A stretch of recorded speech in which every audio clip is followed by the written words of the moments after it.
बंद को नहीं छोड़ रहा हमास। इजराइल ने कतर से वापस बुलाई अपनी टीम। गाजा पर बपर बरपाएगा कहर। और इजराइल और हमास ने शनिवार को समाप्त हो चुके संघर्ष विराम को फिर से लागू करने के अंतर्राष्ट्रीय आह्वान की खारिज कर दिया है। और इजराइल ने शुक्रवार को युद्ध विश्राम के समाप्त होने के बाद गाजा पट्टी पर घरों और इमारतों को निशाना बनाकर हवाई हमले किए, और जिसमें कम से कम 178 लोग मारे गए। और स्वास्थ्य मंत्रालय ने यह कहा कि जानकारी दी। वही इजराइल का कहना है कि उसने हमास के 200 से ज़्यादा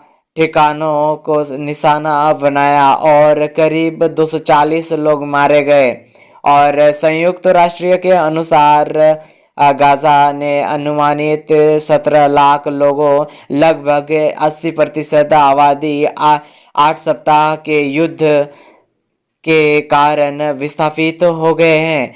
और गाजा शहर के अल अहली अरब अस्पताल के मुख्य चिकित्सक फासदेल और नाइम ने कहा कि उनके मर्दाघर में सुबह से 30 शव आए हैं, और जिनमें 7 बच्चे भी शामिल हैं। तो 40 वर्षीय नेम्रियो आलवेल ने एएफपी की बताया, विमानों ने हमारे घरों पर बमबारी की और 3 घर नष्ट हुए हैं। और उन्होंने कहा कि उन्होंने अपने परिवार में 10 लोगों के मरने की गिनती की और है, और अन्य अभी भी मामले के नीचे है। और अब संघर्ष विराम समझौता टूटने के साथ साथ ये युद्ध और विकराल रूप ले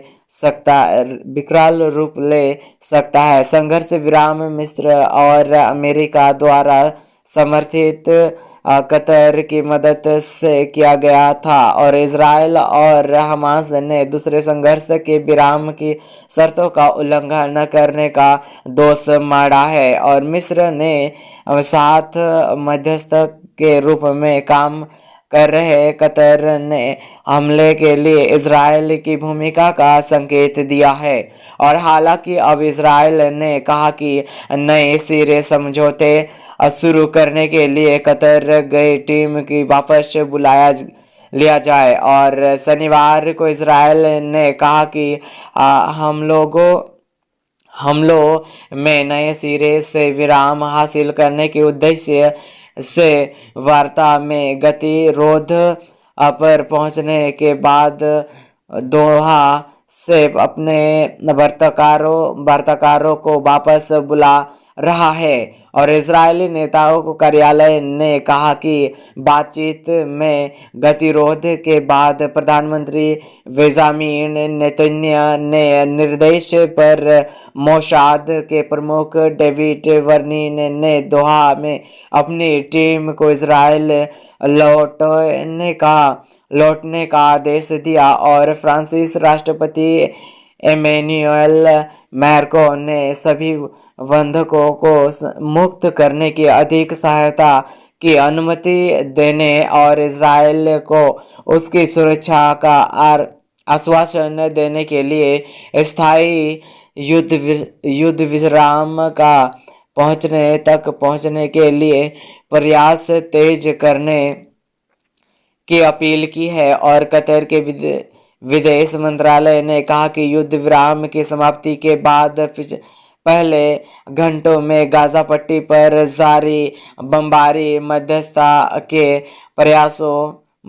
प्रयासों को जटिल बनाती है, और इससे क्षेत्र में मानवीय तबाही बढ़ेगी। और कतर के अंतर्राष्ट्रीय समुदाय से हिंसा को रोकने के लिए शीघ्रता से आगे बढ़ने का आग्रह है। और इजरायली अधिकारी के अनुसार 7 अक्टूबर को एक अभूतपूर्व हमले के दौरान हमास आतंकियों ने गाजा की सीमा को तोड़ने का इजराइल पर प्रवेश किया है और लगभग 1200 लोगों को मार डाला है, जिसमें ज़्यादा से नागरिक थे और लगभग 240 इजरायली और विदेशियों के बंधक बना लिया